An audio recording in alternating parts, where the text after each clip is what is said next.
Segundo. Ah, sí, me vine toda de negro, austera. Habsburgo. Habsburgo. Me vine habsburgiana.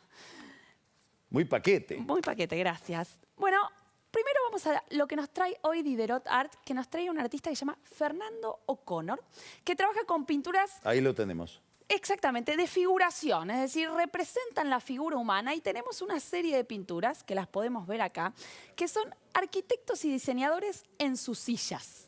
¿Bien? En las sillas que diseñaron. Que ellos diseñaron. Que ellos diseñaron. Efectivamente, es toda una serie de pinturas que en realidad todavía no están a la venta, sino que esto es un anticipo porque las van a exhibir a partir del próximo viernes 30 y durante todo el mes de abril van a estar exhibidas en la Boxeo galería... también. Ah, mira, ahí Sí. está. Van a estar exhibidas en la galería en Diderot Art, así que las pueden ir a ver, ahí se pueden asesorar y si les gustaría adquirir alguna de estas obras de Fernando O'Connor, pueden hacerlo. Excelente. ¿Qué tamaño tendrán esos cuadros? Ay, no recuerdo qué tamaño tendrán, pero seguro que si entras a Diderot Art, Vamos acá a abajo, descubrirlo. acá abajo lo descubrís. Mira, ahí está. Ahí está, perfectamente. Bueno, vamos al aniversario del 24 de marzo, porque como vimos este último viernes que se conmemoró el 24 de marzo, hubo toda una disputa de sentido sobre qué conmemorar. ¿En qué sentido una disputa de sentido? Por un lado estaba la cámpora y el kirchnerismo, que decían, incluyamos en la conmemoración el reclamo contra la proscripción de Cristina, ¿no? La supuesta proscripción de Cristina. Pero eso los organismos no les gustó mucho. Estela de Carlotto en febrero dijo, no mezclemos consignas, esto partidiza el Día de la Memoria, no lo hagamos. ¿Qué pasó al final? Bueno, al final en el documento que se leyó en la plaza el 24 de marzo, se incluyó un reclamo en contra de la corporación judicial del lawfare, a favor del juicio político a los miembros de la Corte Suprema y por ende en contra de la persecución judicial a Cristina. O sea, finalmente se terminó incluyendo aquello que la cámpora y el kirchnerismo presionaba.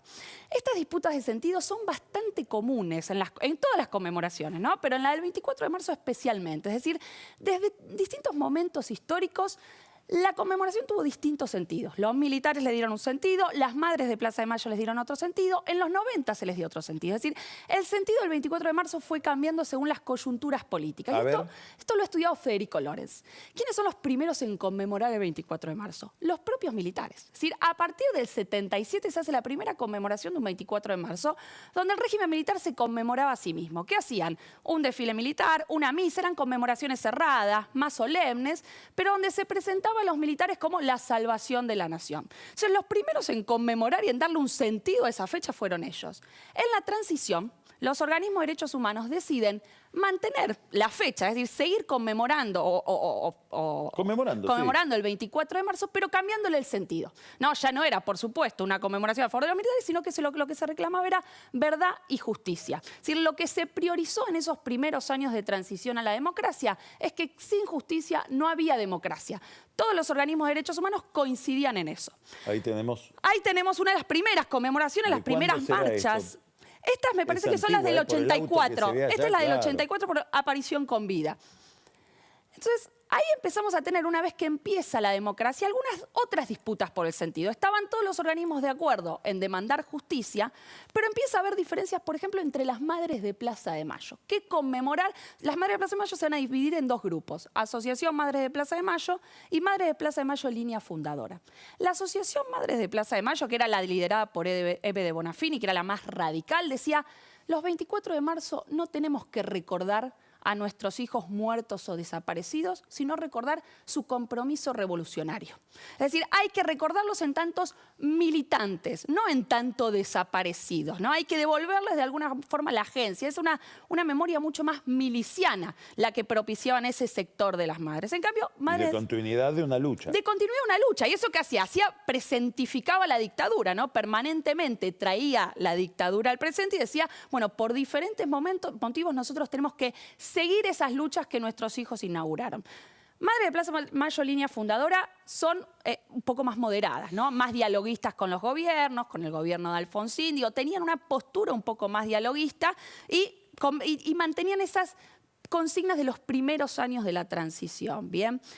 Después, a mediados de los 90, a la conmemoración del 24 de marzo se la empieza a presentificar en algunos sentidos. ¿En qué sentido? Se empiezan a agregar nuevos reclamos, a actualizar la conmemoración. ¿Presentificar qué quiere decir? Quiere decir cargarla con significados, con significados de del la coyuntura presente, del día. con disputas políticas del presente. Por ejemplo, Como esto de la proscripción de Cristina. exacto, se agregaba memoria, verdad y justicia y eso se le sumaba en contra del FMI, en contra del ajuste, en contra de la violencia policial, en contra del gobierno de Macri, por ejemplo. Algunos recuerdan que en la marcha del 2017 había helicópteros, ¿no? que buscaban representar, bueno, hacer una comparación con el 2001. Digo, ha habido diferentes formas de presentificarla. O en Ahí esta tenés, ahí tenemos contra el ajuste y la impunidad. impunidad.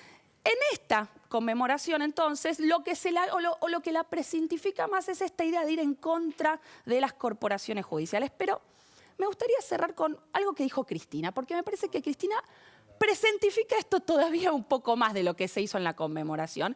Y vamos a algo que dijo Cristina en el discurso que dio en el Grupo de Puebla, que vos mostraste al principio, solo que otro fragmento, que dijo en relación de la democracia, que me parece bastante importante y que por ahí pasó un poco desapercibido. A ver. Tiene que ver con esa Argentina que un 25 de mayo del año 2003 vino a reconstruir nuevamente lo que yo denomino el Estado democrático constitucional. Algo bastante fuerte, ¿no? Porque Cristina viene diciendo que no estamos en una democracia constitucional. Pero acá está diciendo algo más. Está diciendo que la democracia constitucional se reconstruyó en el 2003. ¿Bien? Ahí hay dos temas. Por un lado, una obvia invisibilización de 1983 como el momento fundacional de esa transición, es decir, como el momento en el cual hay un cambio radical entre una dictadura y una democracia constitucional. Pero además viene a invisibilizar lo que yo creo que podríamos decir es el mayor logro de la democracia en estos 40 años, que es haber sobrevivido.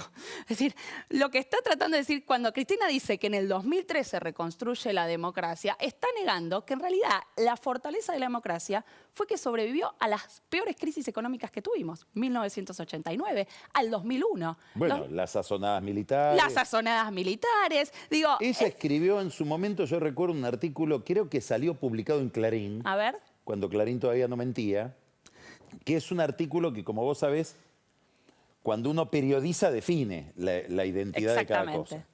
Y ese artículo a mí me llamó la atención en aquel momento porque la periodización era desde el final del gobierno de Cámpora hasta el 25 de mayo del 2003, que asume Néstor Kirchner, todo eso es un mismo bloque, es decir, la dictadura, el gobierno de Isabel, la dictadura, el gobierno de Alfonsín, el gobierno de Menem, el gobierno de la Rúa, Duhalde, todo, hasta ellos, todo eso fue una especie de dictadura con distintas intensidades.